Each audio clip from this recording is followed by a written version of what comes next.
name is Jenny, and I'm a wife and mom raising 2 kids.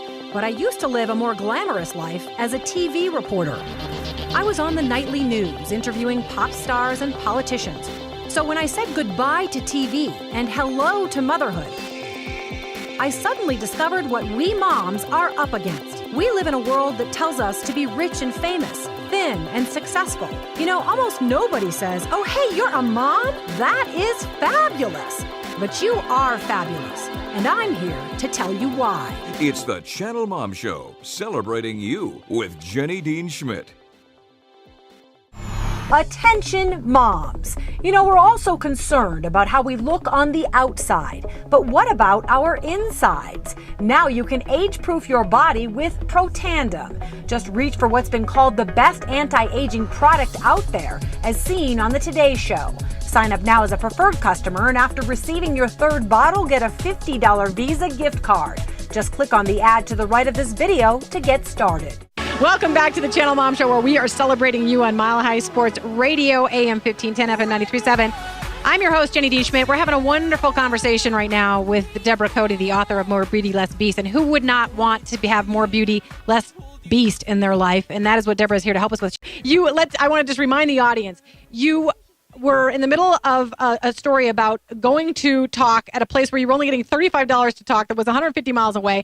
You were soaking wet. You had dropped a bunch of books in a puddle. No one cared that you were there. They hadn't done any publicity. It looked like it was going to be a total wash. And I imagine your inner ogre was coming up, and you're here to teach us how to control our inner ogre. So tell us what happened from there. Yes, my inner ogre was clawing its way up and out. And that's when I remembered that I had developed this technique called BARF. BARF, and it stands for, first, back off. Was what you do when you're so angry you just want to wet your pants or melt the other guy's earrings, and that's what I really wanted to do, but I thought, okay, I've got to practice what I preach here. So back off. I literally stepped away. I went over to the window, stared out at the rain, although I didn't really see it, and I just stood there a minute to gain a new perspective. Took a deep breath, and then admit, B-A-R-F. Admit why I'm upset. I have to give it a name. And for me, I was very, very feeling disrespected, unappreciated, and absolutely furious. And, you know, I gripped the windowsill until my knuckles were white, and I just kept trying to take those deep cleansing breaths. And when finally my blood pressure began to normalize, I went to the next step, which is R, redirect your emotions.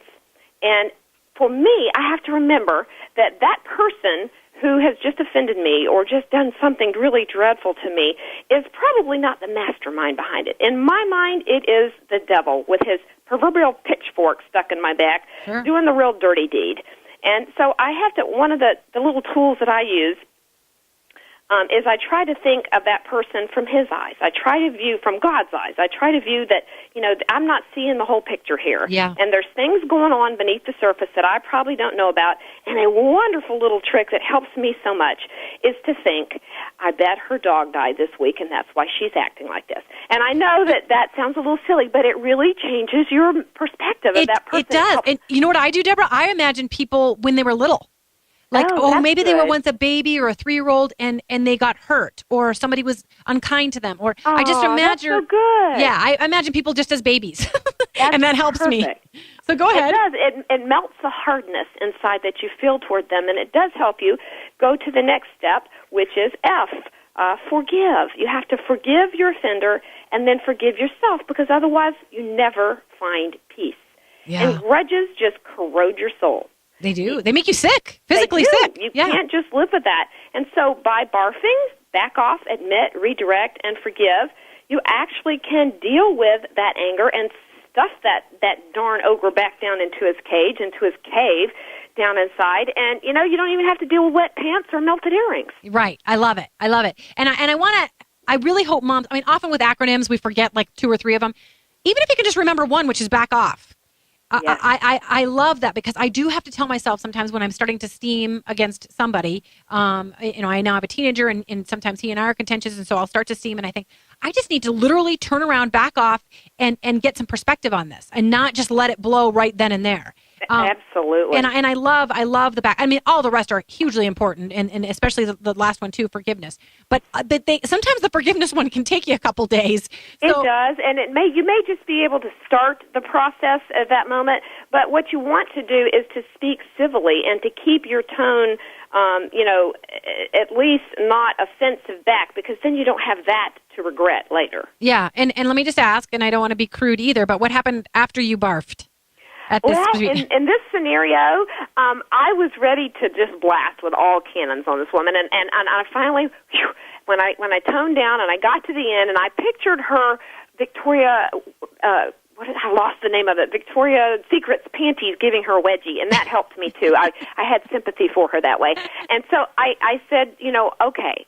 I'm just going to do what I have to do here. So I started dragging a table and all my stuff up to the front to set up because there was nothing set up. And would you believe she turned out to be a very nice person, and some of the other people joined in and helped me set up, and she actually came over and just raved about my books, and I was so glad I hadn't melted her earrings. Right. Turned out well. Absolutely, because I do think sometimes the term vain imaginations, they're so dangerous. And we go to that place where we think, well, this is how she feels about me, and she's just disrespects me, and she thinks she's better than me. And we start to go to these places about our friends, about our neighbors, about strangers, and we're completely wrong. And when you step back and let her be her, you found out she was actually a fan. She was. She was a nice person, and we would have had lattes in any other circumstances. Absolutely.